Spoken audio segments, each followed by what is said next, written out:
Hi everyone, welcome back to the Navigant Credit Union Broadcast Center. I'm GoLocal News editor Kate Nagel. Thanks for joining us for the 4 o'clock show this Wednesday afternoon downtown. We'd like to thank Lisa Ranglin with the Rhode Island Black Business Association for coming in to kick off officially. They are having their 7th annual gala in October. Josh Fenton and I will be co-chairing the event, talking a little bit about what's in store and ticket sales and sponsorships as well. I'd like to welcome my next guest in though. We've spoken before on live. Representative Sherry Roberts, thank you for coming in today. Thank you for having me. I appreciate it because it is election season and folks like to take credit for things throughout the state as they are running for re-election.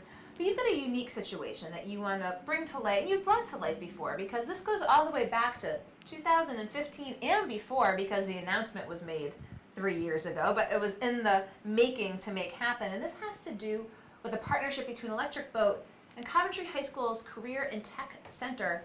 And so you really got the ball rolling on this, really rolled up your sleeves, saw the opportunity, and now we see moving forward this election year, some folks touting this program, but you were there at the ground level and kind of wanted to talk a little bit, as you said, about how kind of politics operates. And let's just start at the beginning, identifying this need and how you really brought EB and Coventry together years ago now. Yes, there was a person there that I had contacted and met with, and I actually have I have with me the email exchanges. I'm not going to share that, but I have the proof. There were email exchanges that took place between myself and the superintendent of Coventry to get the person from the Electric Boat to come and meet with Coventry High School. And when I met with him, I first wanted to see if Electric Boat was open to that idea of training the students. And he looked at me and just said, "Do you think they would be open to that idea?" And I said, "Well, I'm about to find out." So I went to Coventry High School, and the superintendent was so excited. He said, "I'm going to go straight to RIDE. I'm going to apply over there, see what they think." And the Coventry High School did a wonderful job pulling everything together. They did all the hard work. Laurie Ferguson and several of the people over there at that high school, they did all the footwork on it. So I don't want to forget that fact. I want to give them the credit for that. The only thing I'm claiming is the idea, because I think the controversy is really about, it's not about who did the footwork, it's about where the idea came from. And the way I feel, it was a conservative Republican idea. It was not a progressive idea. General Munder was a progressive, and being during an election year, I'm just trying to point this out because I think that we as Republicans have a lot to offer people if we were just given a chance. So I think that it's unfair for the governor to tout this as something that she put together. I did, in fact, ask the governor after that to, this was after the press releases came out on this program that Coventry, we were finally able to get together in my district. And then I had called on the governor to please implement it statewide. And then she followed up shortly after that. So I think we could give her credit for that. But I think what's getting people upset is the fact that she is touting the idea as something that was her own. It was my policy that I came up with. That was put into place again years ago because they got some state funding to enable this to happen, but you're really talking about that groundwork level, the groundwork that was laid between the high school and Electric Boat to even start the ball rolling on this to begin with.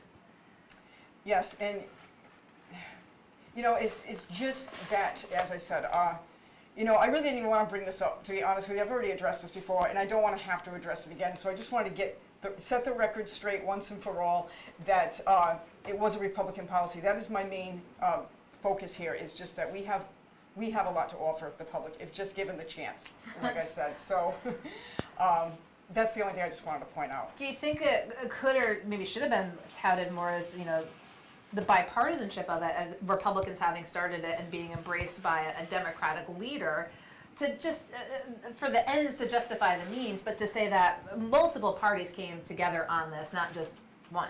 And if by multiple parties, I mean the Republican Party. Well, if she had said, well, you know, this was a great idea, and even if she just briefly mentioned, you know, Rep. Roberts come up with this, or just say a Republican, just say, you know, this came from the Republican caucus, something, just give the Republicans some credit here. Because as you know, we are the minority up at the State House, and we don't get recognized sometimes for our work, so it's kind of a little unfair, some imbalance, there was an imbalance there. But, so anyway, even if she didn't even mention my name, just if she could just mention that this was a Republican conservative idea, I'd be happy with that. And then if she just said, I think it's great, I'm going to follow suit, I would have said, Thank you very much. I appreciate that, Governor. And it's as simple as that. That's Well, all. because we did see the release out of the Assembly back in 15 when this was really all kicked off and started out from the House Minority Office pertaining to your role in this and pushing it forward. But here we are 3 years later, and that seems to have fallen by the wayside Correct. as folks are running for a re-election campaign. But let's talk a little bit about the program. Let's talk about the success of it. Are you happy with where things are right now in terms of simply the program in 2018? Yes, there's already been some graduates from the program, and I'm hearing about it, and that really feels good to think that I've made a difference. So, yeah, it's going well, I guess, from what I'm hearing. So, the reports that come back to me. And so moving forward, I mean, would you say this is, during your career and the Assembly, is one of the things that you're most proud of? I would say it's one of them, yeah. Yes. It's one of them. You're being very modest here. Well, we also did some work with Saving the ROTC, so those are my two favorite things, I think. Okay, so got to pull it out of you if that was not one of them, what the two top ones are. So election season is in full swing. Here we are, beginning of August. What's next? What are we going to hear from you in the weeks to come? Well, I'm out there campaigning, of course, working hard, and I'm always trying to think up some new ideas. So I'm just thinking right now, in the process of thinking, I'm going to continue to work on some of the issues I've been working on, but I'm also always open to new ideas as well, like new legislation that could possibly be put in. I'm sure there's many more ideas. I've heard of some of my constituents have shared some ideas with me, and again, I encourage a lot of them to contact me in January, again, because a lot of ideas are passed over to me, and by the time, between now and with the election and everything going on, by the time January comes, I may forget some of that. So I always encourage them to, make contact with me again in January. So. Circle back around, the Assembly's back in. What are you hearing most from constituents when you're walking the beat? Is it business? Is it economy? Is it education? Is it a combination of factors? It's really a combination of all of it. It's a real big thing that taxes are just so high that I hear a lot of people saying that they're just going to move, they want to move, they're considering moving, and I have to say that is one of the most discouraging things to hear. When you're a state representative, that is not what you want to hear, because you work so hard to keep people here for a strong economy, so to hear that, little discouraging. So I have to work hard. So you say probably taxes probably are the highest? Yeah, I hear a lot of complaints about that, yeah. Property issues, property taxes, the car taxes, sales tax, everything, just taxes. That's the main thing. Pocketbook issues. It's all about the pocketbook issues. Have you heard from anyone? The governor had unveiled several weeks ago that with the Rhode Island College Promise Program, she would like to try to expand it to URI and RIC. Now, this was attempted last year. Says she's going to try to push forth. Do you hear from any folks about the Promise the program? That's the free tuition? Yeah, I don't think they like it. From what I'm hearing in my district, no. No. Not a lot of support. Do you think that at the Assembly level, again, it didn't go through for RIC and URI last year, do you think that she'd have any sort of, does it depend on the Assembly makeup, but she wants to push forth to expand it for universal education for all? Do you think there's an appetite at the Assembly for No. it? Well, I can't speak for the Democrat Party. I really don't know. But I can tell you that the Republicans are not in favor of that. My constituents are not in favor of that. I haven't heard one of them say it's a great idea. In fact, they've said, hey, I can't afford to pay all that. I have enough. They charge us, it's cost us too much to live here now. They charge us far too much money. I don't want to pay for some, school shouldn't be for free. I had to pay for my own college education. I hear that a lot. Why shouldn't they have to pay for their own?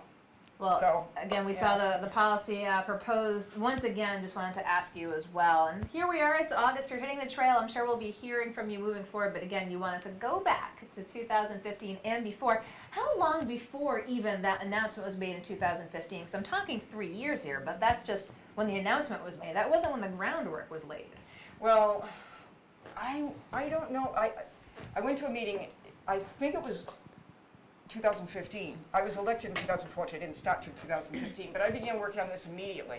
And the press release didn't really come out because I was exchanging emails in April, the end of April, early May, with the superintendent there of 2015.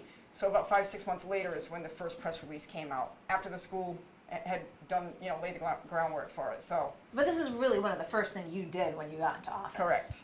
Correct. It was my absolute, I was really excited about this. I couldn't wait. I mean, I was sitting on this for a while, and I couldn't say anything because it didn't come together yet. So I had to give the schools some time and wait until it came together before I could even announce it. I was very excited to announce it. So it's just a little discouraging when someone else tries to claim it's their policy, that's all. Well, wanted you here again, as we do get folks coming into the studio, set the record straight. Representative Sherry Roberts, I appreciate your taking the time to come here into downtown Providence today. Thank you so much. Thank you very much. Don't go anywhere. I'll be right back here in the Navigant Credit Union Broadcast Center.